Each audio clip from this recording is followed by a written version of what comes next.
Good morning, good evening, good afternoon, whatever time it may be, wherever you may be. This is the McMahon hater from Canada with my second video for this evening. Aren't you feeling lucky? Well, I'm gonna have to rehash an older and tragic incident because apparently some people just don't seem to understand why I blame certain parties for this particular incident. And that incident is the tragic death of Owen Hart. The events that led up to the death of Owen Hart began on November of 1997 following the Montreal screwjob in the locker room of that arena in Montreal, when Owen Hart chose to stand by his brother alongside Davey Boy Smith, Jim Neidhart, Ken Shamrock, The Undertaker, Vader, and Rick Rude. When Vince McMahon came into the locker room with Sergeant Slaughter, Shane McMahon, his son, and his two lackeys, Pat Patterson and Gerald Briscoe. Well, Shawn Michaels was crying like a bitch over in the corner of the locker room. Now, for a short period after this, Owen Hart went through a brief period as the Black Heart, where he wore black tights, and I believe there was orange and red with a black kind of heart pattern on the chest, and maybe it was more like a dark blue tights with a black thing on the chest. But anyways, it doesn't matter. It didn't last long before they turned him into a member of the Nation of Domination after he turned on Ken Shamrock in the tag match.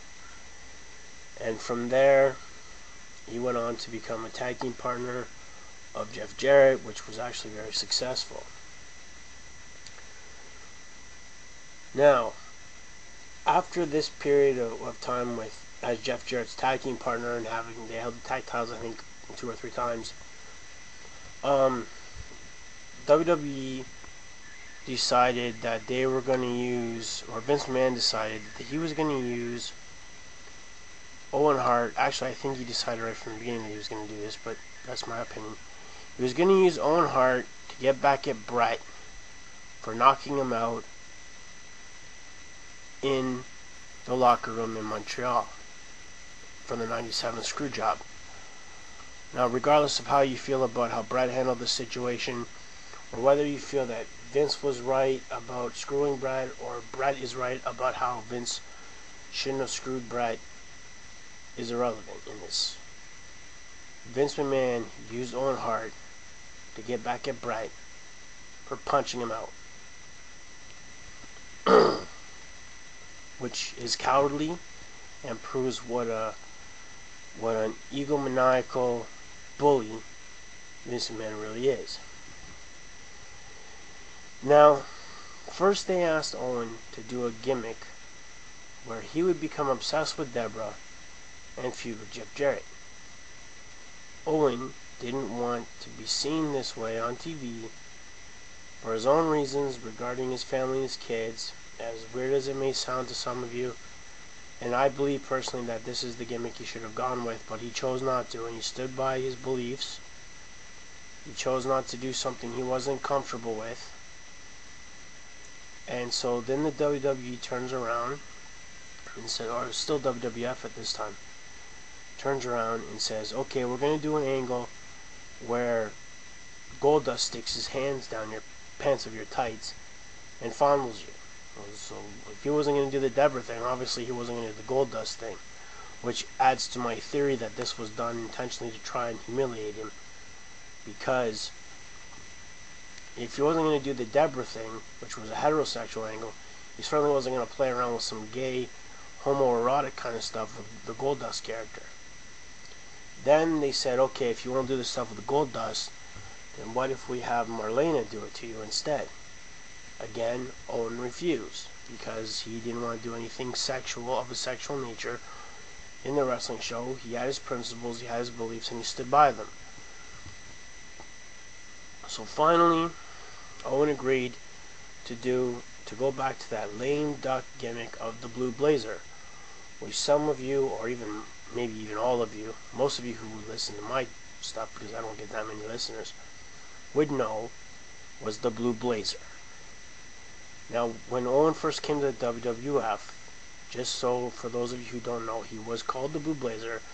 You can see him in a match at WrestleMania 5 against Curt Hennig, aka Mr. Perfect.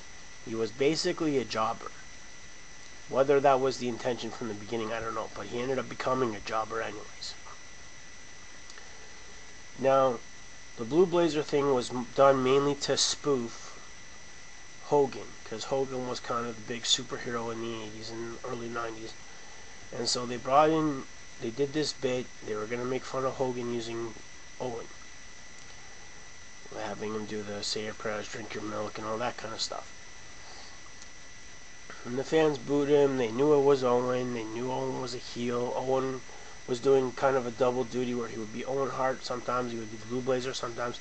When he was Owen Hart, he would deny being the Blue Blazer, even though everybody knew it was him, which was, part of what made it funny at the time.